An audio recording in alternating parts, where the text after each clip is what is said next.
할렐루야. 2020년 11월 4일 수요일 아침 기도회를 시작하겠습니다. 오늘도 말씀으로 하루를 힘차게 우리 성도님들 함께 시작하도록 하죠. 역대하 4장 1절부터 22절까지의 말씀입니다.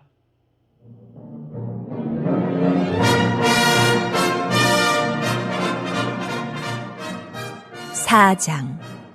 솔로몬이 또 노스로 제단을 만들었으니 길이가 20규빗이요 너비가 20규빗이요 높이가 10규빗이며 또 노스를 부어 바다를 만들었으니 지름이 10규빗이요 그 모양이 둥글며 그 높이는 5규빗이요 주위는 30규빗 길이의 줄을 두를 만하며 그 가장자리 아래에는 돌아가며 소 형상이 있는데 각 규빗에 소가 10마리씩 있어서 바다 주위에 둘렸으니 그 소는 바다를 부어 만들 때에 2줄로 부어 만들었으며 그 바다를 노스의 황소 12마리가 바쳤으니 3마리는 북쪽을 향하였고 3마리는 서쪽을 향하였고 3마리는 남쪽을 향하였고 3마리는 동쪽을 향하였으며 바다를 그 위에 놓았고 소의 엉덩이는 다 안으로 향하였으며 바다의 두께는 한 손 너비만 하고 그 둘레는 잔둘레와 같이 백화파의 모양으로 만들었으니 그 바다에는 3,000밧을 담겠으며 또 물두멍 10개를 만들어 5개는 오른쪽에 두고 5개는 왼쪽에 두어 씻게 하되 번제에 속한 물건을 거기서 씻게 하였으며 그 바다는 제사장들이 씻기 위한 것이더라.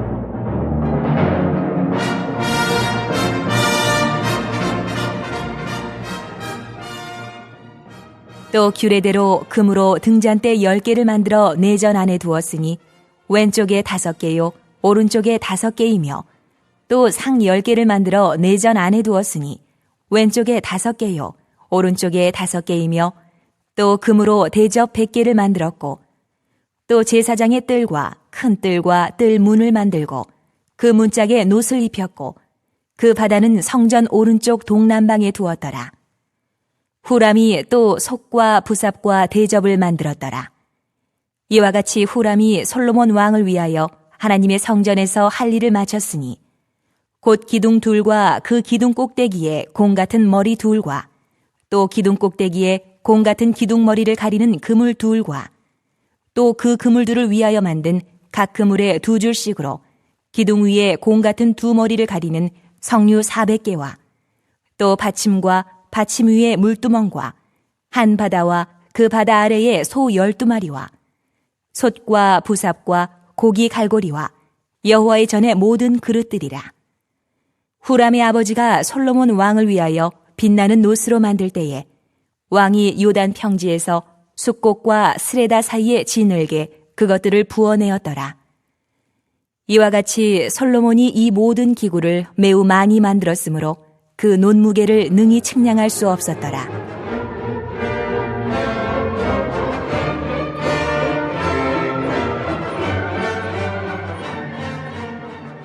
솔로몬이 또 하나님의 전에 모든 기구를 만들었으니 곧 금제단과 진설병 상들과 지성소 앞에서 규례대로 불을 켤 순금 등잔대와 그 등잔이며 또 순수한 금으로 만든 꽃과 등잔과 부젓가락이며 또 순금으로 만든 불집게와 주발과 숟가락과 불 옮기는 그릇이며 또 성전문 곧 지성소의 문과 내전의 문을 금으로 입혔더라. 이 역대기서의 말씀이 강조하고 있는 주제는 바로 성전입니다. 역대기에 기록된 다윗 왕과 솔로몬 왕의 이 생애가 성전을 중심으로 기록되어져 있습니다. 다윗 왕과 솔로몬 왕의 이 생애를 기록할 때에 중요한 기준으로 삼을 수 있는 다양한 주제가 있거든요. 정치적인 주제, 경제적인 번영, 여러 가지를 주제로 삼아서 기록할 수 있는데 하지만 이 역대기서는 오직 성전을 중심으로 다윗 왕의 생애와 솔로몬의 생애를 기록하고 있습니다. 다윗 왕은 성전을 준비했고 그리고 솔로몬 왕은 이 다윗 왕의 철저한 준비를 기반으로 해서 성전을 지었죠. 이렇게 성전을 중심으로 두 왕의 생애를 기록을 했는데요. 왜 이렇게 역대기서가 성전을 강조했을까요? 이스라엘 백성은 하나의 독립된 정치적 국가 공동체이면서 동시에 종교적인 공동체였죠. 그런데 이런 이스라엘이 BC 586년에 바벨론의 멸망을 당하게 됩니다. 이스라엘 중심인 예루살렘이 무너졌기 때문에 이스라엘이라는 국가 공동체가 무너진 것이고, 또 이스라엘 신앙의 중심인 솔로몬 성전이 바벨론 제국에게 짓밟혔기 때문에 이스라엘이라는 종교 공동체도 무너진 것이죠. 이제 이스라엘 백성에게는 아무것도 남은 것이 없는 것입니다. 그렇게 70년의 바벨론 포로 생활을 마치고 다시 가나안 땅으로 이스라엘 백성들이 돌아오게 되죠. 돌아왔는데 가나안 땅은 어떻습니까? 여전히 아직도 이방 제국의 식민지일 뿐이었습니다. 그동안 변한 것은 바벨론 제국이 멸망당했고 가나안 땅을 지배하다가 이제는 바사 제국이 다스리고 있다는 것, 그것만 바뀌었을 뿐이지 변한 것이 아무것도 없는 것입니다. 그래서 가나안 땅에 대한 이방 제국의 이 지배에서 벗어나는 것, 정치적인 독립국가를 세우는 것은 거의 불가능하죠. 바사가 다스리고 있기 때문입니다. 하지만 가나안 땅에서 이스라엘 백성이 자신의 정체성을 다시 세울 수 있는, 다시 결집할 수 있는 유일한 길이 있는데, 그것은 바로 믿음으로, 신앙 안에서 바로 세워지는 것입니다. 종교적 공동체를 회복하는 것입니다. 그리고 이 구약시대의 종교적 공동체를 회복하는 가장 중요한 일은 바로 무너진 성전을 다시 세우는 것이었죠. 성전을 다시 회복할 수만 있다면 이스라엘 백성은 이 성전을 중심으로 다시 결집할 수가 있는 것입니다. 그래서 이 역대기서는 포로 생활에서 돌아온 이스라엘 백성에게 이 성전의 중요성을 거듭해서 강조하고 있는 것이죠. 역대기 말씀이 말하는 이스라엘 백성의 회복은, 핵심은 바로 성전입니다. 자, 그렇다면은 오늘날의 우리들의 회복의 핵심은 무엇일까요? 역대기 말씀의 핵심이 성전이라고 해서 오늘날에도 우리가 특정한 건물과 서로 연관 지으면서 적용을 하면은 그것은 좀 잘못된 것이죠. 오늘날 우리들에게는 더 이상 이 구약시대처럼 건물로 존재하는 성전이 회복의 핵심이 아닌 것입니다. 그런데도 불구하고 아직도 건물을 많이 강조하시는 분들이 많이 있죠. 오늘날 신약시대를 살고 있는 우리들에게 회복의 핵심은 다른 것이 아니라 바로 성령과 말씀인 것입니다. 지금 이 시대의 성전은 바로 성령과 말씀입니다. 성령과 말씀이 회복이 되어야 우리들이 회복이 되는 것입니다. 성령만 있어도 안 되고 말씀만 있어도 안 됩니다. 성령만 있고 말씀이 없으면 어떻게 되죠? 우리들이 종교적인 열광주의로 전락을 하게 되죠. 반면에 우리들에게 성령은 없고 말씀만 있다면 자칫 잘못하면 딱딱한 율법주의자로 살아가게 됩니다. 이런 현상이 오늘날 우리들 주변에서 쉽게 찾아볼 수가 있습니다. 각계의 그 교파에 따라서 어디에서는 이제 성령을 강조하기 때문에 종교적인 열광과 열정은 있지만 자칫 말씀이 약하기 때문에 곧잘 잘못된 방향으로 빠지는 그런 경우들도 있고요. 또 반면에 어떤 교파를 보면은 말씀은 강조하지만 성령에 대해서는 별로 강조하지 않기 때문에 경직된 그런 삶을 살게 되는 경우들이 많이 있습니다. 우리들에게 필요한 것은 성령과 말씀 둘 다이죠. 말씀은 우리의 신앙의 방향을 바로 잡아줍니다. 그리고 성령님은 말씀대로 살 수 있는 능력을 우리들에게 허락하시는 것이죠. 그래서 우리에겐 항상 말씀과 성령 둘 다 필요한 것이죠. 오늘날 우리들이 믿음이 약해져가는 이유는 이 말씀과 성령이 빈약하기 때문입니다. 역대기 기자가 구약의 이스라엘 백성에게 말씀을 통해서 성전을 강조했다면 오늘날 우리에게 강조하고 있는 이 신앙적인 교훈은 말씀과 성령인 것입니다. 성령께서 말씀을 통해 우리에게 임하시면은 그때 우리는 정말 주님 안에서 더욱더 회복되고 더욱더 바로 세워질 것입니다. 우리는 성령께서 말씀을 통해 역사하시도록 그렇기 때문에 기도해야 됩니다. 성령께서 말씀을 통해 우리에게 역사하셔야 교회도 회복되고 또 우리 자신도 회복될 수가 있는 것입니다. 이 시간 성령과 말씀을 위해 기도하는 복 있는 사람들, 복 있는 우리 성도님들 되시기를 간절히 축원합니다. 어제 본 역대하 3장은 솔로몬 성전의 전체적인 규모가 어떠한지를 우리들에게 보여줬습니다. 그리고 오늘 역대하 4장은 성전에서 사용되는 여러 가지 기구들을 보여주는데요. 노수로 만든 제단, 노수로 만든 바다, 노수로 만든 10개의 물두멍, 그리고 금으로 제작한 10개의 등잔대, 금으로 제작한 10개의 그 상, 진설병 같은 다양한 성전 기구를 소개를 합니다. 근데 우리가 이제 이 본문의 의미를 모르면서 읽으면 그냥 맥락 없이 읽을 수가 있죠. 하지만 하나님의 임재를 상징하는 성전은 작은 기구들이라고 할지라도 각자의 의미와 역할, 하나님의 섭리를 그려내고 있습니다. 간단하게 한번 볼까요? 먼저 놋재단이 그 크기가 엄청난 규모였습니다. 길이와 너비가 20규빗인데 각각 약 9m입니다. 높이는 10규빗, 약 4.5m에 이릅니다.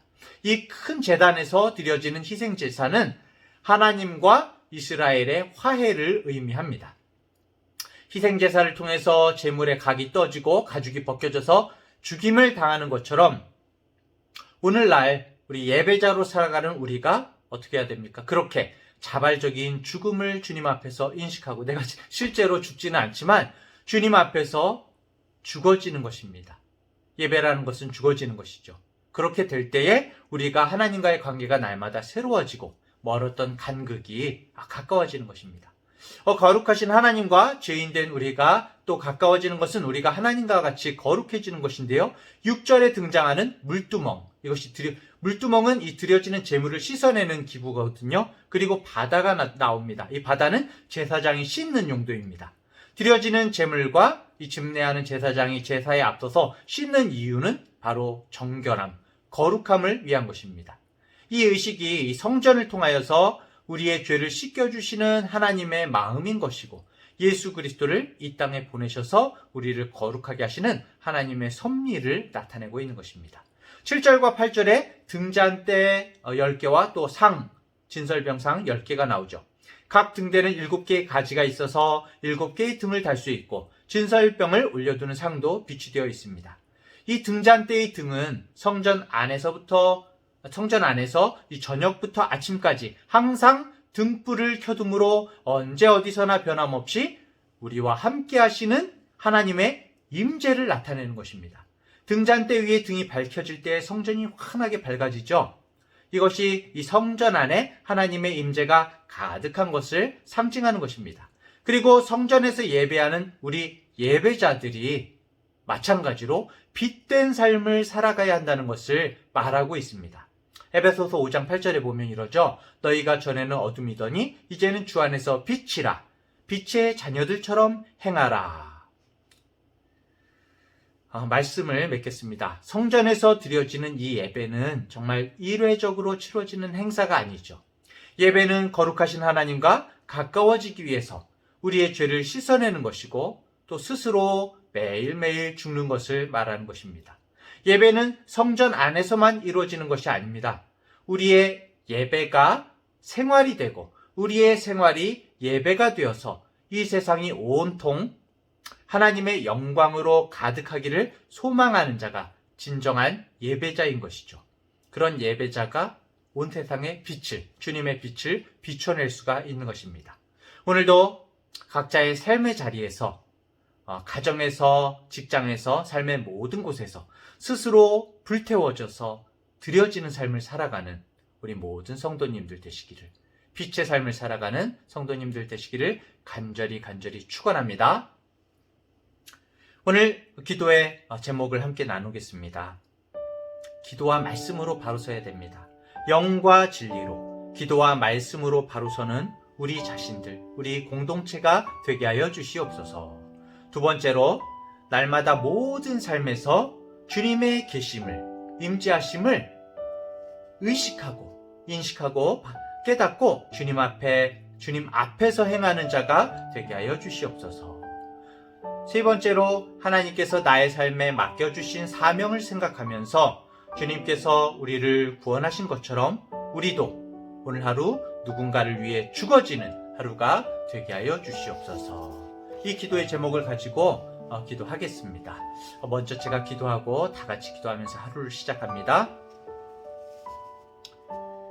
은혜가 풍성하신 사랑의 하나님 아버지, 성전에서의 예배가 절대적이고 온전한 것이며 진정한 죽음을 의미하는 것이었지만 우리에게 오늘날 예배가 무엇인지, 어떻게 우리가 예배를 생각하면서 주님께 예배를 드리고 있는지를 생각해 봅니다. 여전히 죽지 못하고 살아나려고만 하는 우리는 아직도 예배자가 되기에 부족한 모습인 것을 고백합니다. 하지만 주님, 허락하신 생명을 맞이하는 이 아침에 다시금 말씀 앞에서 우리 예배자가 될 것을 각오합니다. 오늘날 우리들의 성전을 세움은 바로 말씀과 성령인 줄을 생각합니다. 우리에게 말씀을 통해 성령께서 역사하시기를 간절히 원합니다. 말씀과 성령의 역사를 통해서 우리들이 온전히 회복되는 거룩한 체험을 누리기를 원합니다. 말씀과 성령을 통해서 온전히 회복되어 우리들에게 맡겨주신 소명을 충성되게 감당하는 하나님의 백성들이 될 수 있도록 주여 힘주시옵소서. 오늘 하루 세상적인 걱정이나 욕망으로 하루를 시작하지 않고 정말 하나님의 말씀으로 하루를 준비하게 하시니 감사를 드립니다. 이 시간 우리의 아버지 되어주신 주님의 사랑에 감사드리며 주님의 말씀을 사모하며 주님의 은혜를 간구하며 하루를 시작합니다. 주님께서 주신 평안과 기쁨이 오늘 하루 종일 우리 가슴속에 가득하게 해주시고 주님께서 허락해 주신 가정과 일터와 학교에서 하나님께서 맡겨주신 역할을 감당하는 우리가 되게 하여 주시옵소서. 주님께서 우리를 붙잡아 주시고 우리를 구원하셨듯이 울고 있는 누군가의 눈물을 닦아주고 쓰러진 이를 일으키며 도움이 필요한 이들에게 손을 내밀며 기도할 수 있는 정말 가정과 직장 삶의 자리에서 기꺼이 죽음을 향해서 걸어가는 믿음의 용기를 허락하여 주시옵소서. 우리를 구원하신 예수님의 이름으로 기도합니다. 아멘.